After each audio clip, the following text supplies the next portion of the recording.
So we're here with another episode of Bang the Kitchen. We're with Ted Falconi from Flipper. How you doing, Ted? Good. In the kitchen, huh? In the kitchen. Bang the kitchen. Okay. So Ted, what would you say your favorite place in the Bay is? Favorite place in the Bay? On the East Bay? I've got a couple of them. Places where I ride my bike a lot. Places where you ride your bike a lot? Mm-hmm. Like trails? Yeah, trails up in the Berkeley Hills. From there to Alameda, Okay. Chavez Park, you know, that type of little round. Trying to lose weight. Trying to lose weight? Yeah, I heard you like to ride your bike a lot. I also like to ride my bike a lot. Yeah, aerobics, you know, Aerobics. It keeps you healthy. For sure. Exercise is the key. It helps to balance your diet. That's cool. But and plus it's something to do when you don't have anything else to do. It's very true. Okay, so what were we? When last time we did this, we didn't do David Yao yet. David Yell? Yeah, David Yao. He's a singer from Jesus Lizard and Scratch Acid. Okay. He did a couple of tours with us. We went back east. We did Southern California and north. And we did Italy with him. Okay. He came back. His company that he was doing graphics for gave him a full-time salary job. He was trying to get into acting, and his last movie won the drama award at South by Southwest this year. Oh, wow. So we're still out of singer right now. So Flipper is still out of Yeah. singer? Okay. But other than that, you know, everything's been good. Been finally starting to relax a little bit without the anxiety Performing so much. yeah. So I know you've played like a million shows in your day. Is there any show in particular that's like really stuck out? It's like your favorite show that you've ever played? It's had the Pill. most fun. Pill was a good show. It stuck out.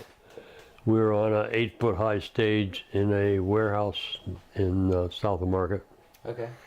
with like 60-foot ceilings, and it was 200 feet deep and 30 feet wide. It was like this long hall and 12-foot or 8-foot stages.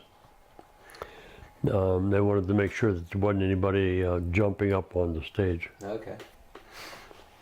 What actually stuck out in your mind? We had Cherry Sound do the sound from LA, but because it was a non-Bill Graham show, we had to use a lot of the Bill Graham security, that type of thing. So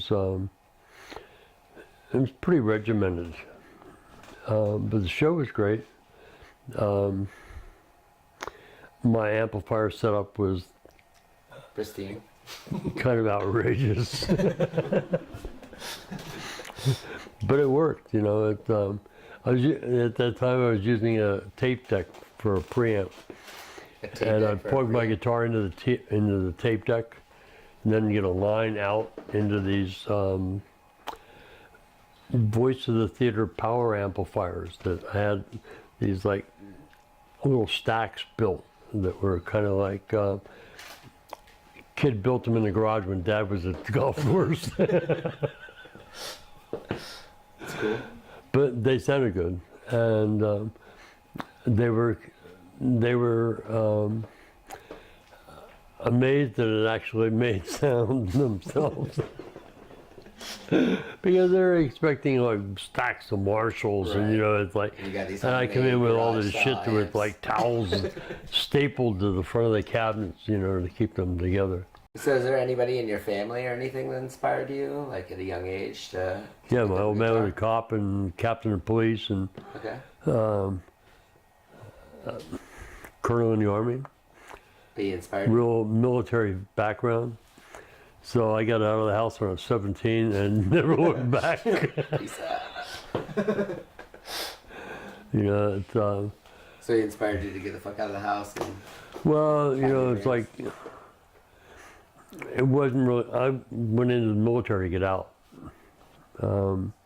You went into the military? Yeah, enlisted so that I didn't have to do artillery or frontline fighting, the whole Vietnam thing. Right. So, and I would suggest, anybody that, that's walking around in circles and not have a place to go, do a couple years in the military. You come out, you get GI Bill, you get all kinds of benefits and shit. Plus, it gives you a chance to see the world on somebody else's ticket, right. in a way. It doesn't necessarily have, depending on what you choose to do, it's not necessarily going to be Afghanistan. Could be out in the Gulf somewhere. But, it's a lot of learning out there just in being human. Right. So, and then school is always the best thing. And it's like, more schooling. Yeah, you go to school, and after your first year, you should be able to get scholarships. You just for the first year, just kick ass and spend the time on the books.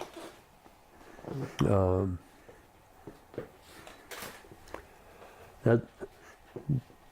Like with Bridget, it blows me out the bills that she's paying. Like, don't her kids get scholarships? I know, seriously. Yeah. Don't their schools have scholarships? Would you like to talk about Bridget Canfield for a second? Yes. She's one of my main inspirations. There'd be no magazine without her. She's just like such an amazing human being. There's a lot of people that their websites wouldn't exist, their anything wouldn't photos exist of them wouldn't exist. If it wasn't for Bridget Like, Canfield. not everybody can take a good selfie, but she can take one for you. Yeah, for sure. You could be any animal. What would you be and why? Something you could see. I like the whole thing with Falcon. You like falcons, like flying? Not necessarily on the dive, but the whole thing about flight. The whole thing about flight. It's, that's pretty cool. We've got a lot of golden eagles up in the Bay Hills. Oh, really? I had no idea. Go up to like Sibley. Sibley. There's a bunch of nests in some of the trees up there. Oh, cool. And eagles are really cool. When I was living down in Malibu, we used to have this condor that used to come up the canyon every once in a while. Uh-huh. And I'd be sitting there like smoking a joint, and here's this thing like just hovering because of the updrafts. And it's just like standing still. It's like catching the wind. Check you out and then take off, like, yeah, the whole thing with flights. The whole thing with flight's really cool, yeah. Chris Novoselic has taken flight under his wing, so to speak. He's got a plane. Oh, okay. So he flies a lot. Have you flown with Chris before? Pardon me? Have you flown with him? Yeah. Is he a good Yeah, he's a good pilot, it's like, and it was cool, we did 2 different planes, flown in two of his different planes. He had one, and then he had a little bit of an accident, and then he got another one. But you could only, on some of them, you could only go a certain level or you have to use oxygen, those little nostril things, Uh-huh. Yeah, I guess he's been flying a lot lately. He was down in Texas. They flew down from Washington down to Texas here a couple months ago. Speaking of Nirvana, I know Kurt Cobain took your style of tuning your guitar, which I think is pretty cool. Well, people that deal with the same concepts come up with the same ideas. Yeah. So we did a bunch of shows up in the beginning of that whole grunge thing. Uh-huh. With Nirvana?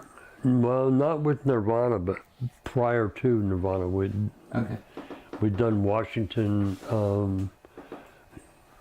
early '80s. We were up there. Kurt was still, in school and stuff.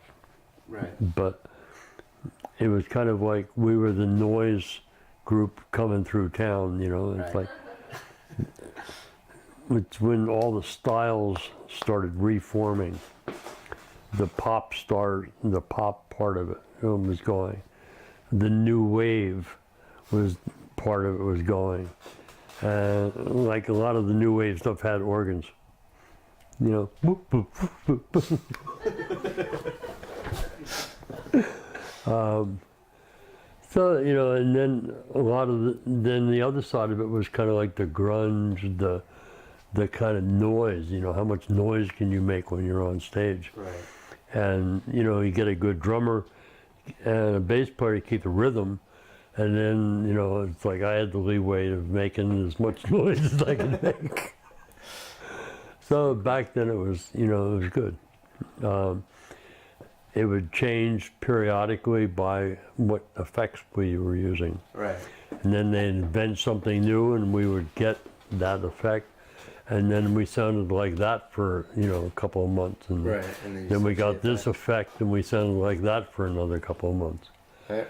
Yeah, I remember last time I talked to you, you said like one time like your amp went out and you had to borrow an amp and it sounded clean. It was like the worst experience you ever had. Like, anytime I ever play guitar, You know, it sounds the worst clean. thing, Like, the worst thing with that, we were out at Ballancourt Plaza. My amp blew. Right. I was having to use an SVT, or not an SVT, but like a V3 or V4, whatever that amp peg. But it was like super clean. Right. No grunge, no noise, nothing. So I'm playing and I'm hearing the sound. We were just coming on to acid. And I'm hearing the sound going out and I make the change and I'm hearing the sound coming back off the Valancourt, the Hyatt Regency. You know, we were in that big courtyard thing. And it was like, it was Labor Day weekend. Uh-huh. No traffic, no car. You could walk for 3 blocks and not see another car. Wow. So we're playing and I'm hearing the sound hit the building and come back. And I'm like caught in this loop of trying to make another change so that I can hear that change come back at me. Right. So I was playing against the echo. And that was fun. But it was all clean sounding? Pardon me? It was all clean sounding that time? No, once you get the loop going, Okay. you know, it's like you're playing on top of yourself. Right. It's not like you're just playing, but it's like playing in this sound loop thing, you know. That was a cool show. That's cool. I really enjoyed that one. So if there's one thing that you could say to anyone who's aspiring to be you, any of your fans, what would you say to them? Carve your name into your guitar and don't resell it. Don't resell it. Don't pawn So that many shit. people buy guitars, you know, and they, oh, you're wearing a belt buckle. You can't play my guitar. Fuck you. You know, it's like, buy it, play it until it breaks, you know. It's like, if you're afraid of breaking it, then you're in the wrong business. Because you can get certain sounds of stuff when you're playing that hard without the regard of, oh, it's an antique, I can't put a scratch in it because it might devalue my dollars, you know. Right. And you carve your name into it, you know, it becomes your instrument. And you're much more likely to, you know, play it Just play the shit out than of it, to fuck it up, do only whatever play it takes to enough play that the shit out of it. make sound that, Right. you know, the whole protective thing for resale. So don't worry about resale. It's like my amps right now. It's like I've been Like, thinking you about can't resell them. I've been thinking about selling my Marshall. I mean, the faceplate's torn up, the cabinet's been painted. You know, it's like I could sell it for a punk rock amp that you won't have to do anything to. Right. It's not going to look like somebody's Marshall. You know, it's like looks like a fucking amp, and it sounds better than anything you'll ever play. So, what do you normally listen to these days? Do you collect vinyl? Do you have like a huge I listen to collection? Pandora a lot. You listen to Pandora a lot. If you had, if you're on a desert island, you had 3 albums, and that's it. What would you choose? Lamb of God, Lamb of God, Machine Head. Machine Head. I like some of Kill Switch stuff.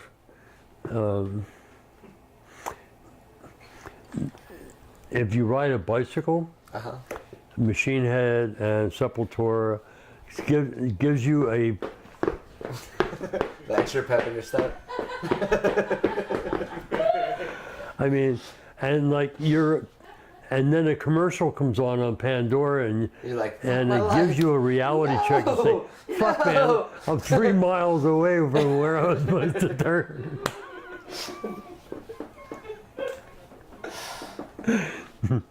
So you know, I'm not too much into sing-songy music. You know. Do you have any other major passions besides music? Do you think there's like something that's like called you?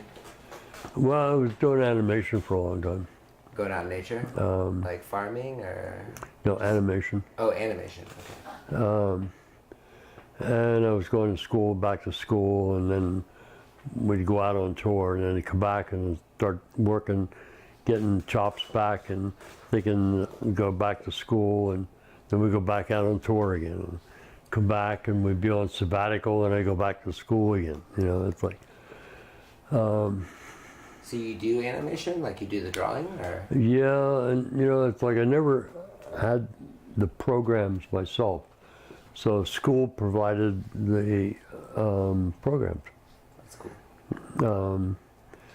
So I would suggest anybody that was wanting to get into any of that stuff, Berkeley City College. Yeah. I mean, if Good you're place. making under 44 grand a year, it's free. Oh wow. So it has labs every day, 7 days or 6 days a week. It has classes 1 or 2 days a week for any one subject. But it gives you access to equipment that you know would be hard to buy. Right. Did you actually do the flipper symbol? Pardon me? Did you make the flipper symbol? Yeah. You did? That's awesome. Yeah, that was like the day that we were playing the first show. We're playing at First show you thought of it? the first show. Awesome. We're playing in Band Shell, Golden Gate Park. Okay. King Tut show on one side. People, coats and ties, sweating, pissed off that they have to stand in line. I have money, man. How come I have to stand in line? So does everybody else. Stand in line.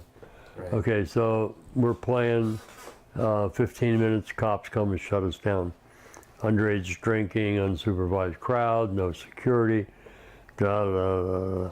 So they waited until we picked up every piece of paper and every piece of trash that was. But this whole time we went in without a name, kind of thing. And all these kids are coming out of the aquarium saying, "Flipper, Flipper, I want to go back and see Flipper, Flipper, Flipper, I want to go back and see Flipper." So Will said, "Man, that's what I want people to say to us. Flipper, Flipper, I want to go back and see Flipper." So that's where it started. So you just like sat down and drew the. Yeah, and then, you Was know, it the it's first like, day, or did I'm you not think going to about it be, for a you know, little like Flipper like a fucking dolphin, you know, it's like, it's not quite my attitude. How about something with teeth? Oh shit. So we did we left went in without a name, came back out with a name and a logo. That's awesome. That was your first show too. That was our first show. That was back in the day. Ricky was singing. Okay. Steeler was playing drums for us. Steeler was from a band called The Offs.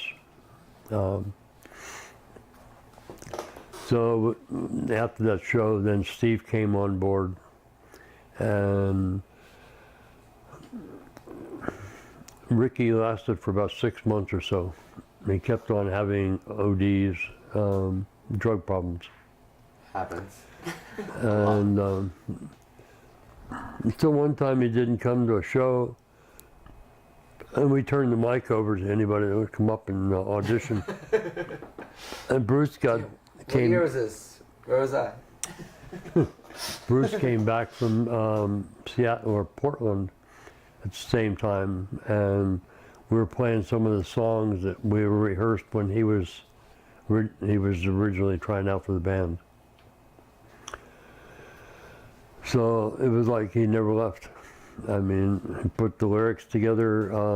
We had the songs together, and that was the last show for Ricky and first show for Bruce as the band.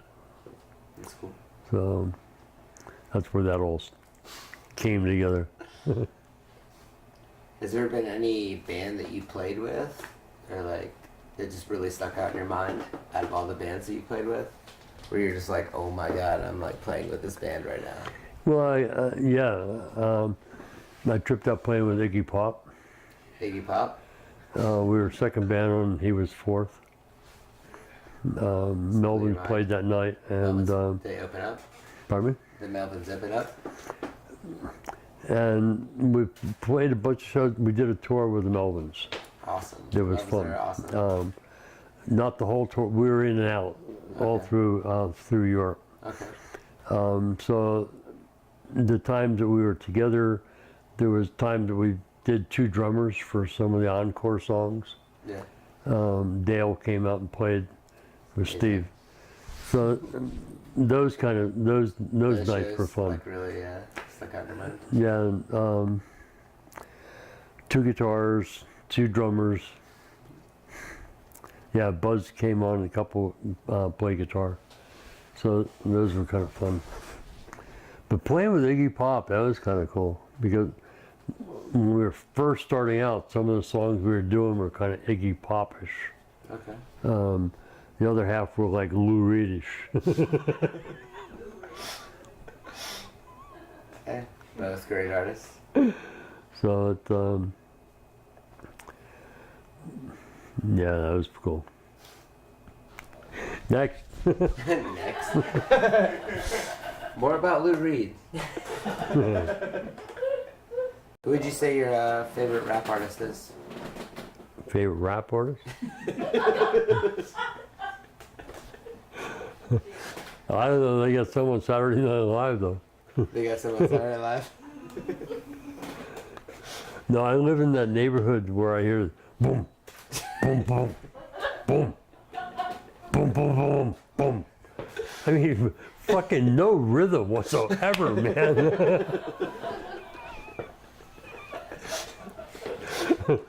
Well, thank you so much, Ted Falconi from Flipper. Bang the Kitchen.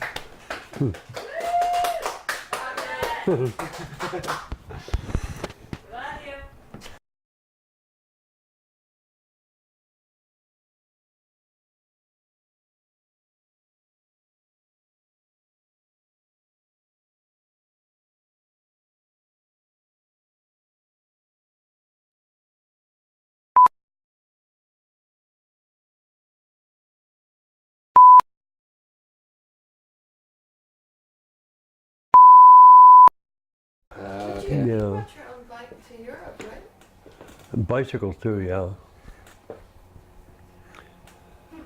That is one thing that I would say to every band, is to take your bicycles to Are Europe. you rolling? If you can take them on tour, throw them up on the roof of whatever you're driving. Right. Because you pull into a place and what do? You go backstage. You sit there, what, no beer? How come there's no beer backstage yet? So, you know, what are you going to do for an hour until the sound guy gets there? Then sound guy comes and what are you going to do for another 3 hours before you have, 4 hours before you have to play? Go backstage. Oh yeah, really cool backstage. They look all the fucking same.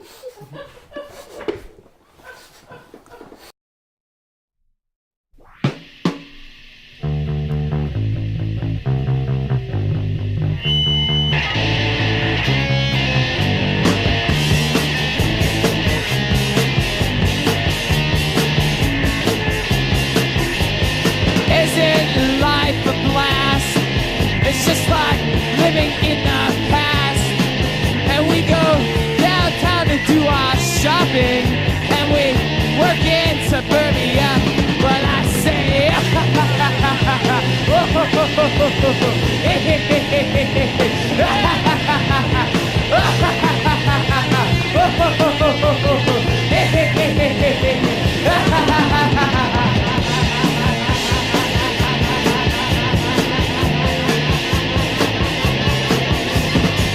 is there to do? She said. He said, come on, baby, and I'll show you good time. And so they went down to one of those cheap motels, and they got all gushy and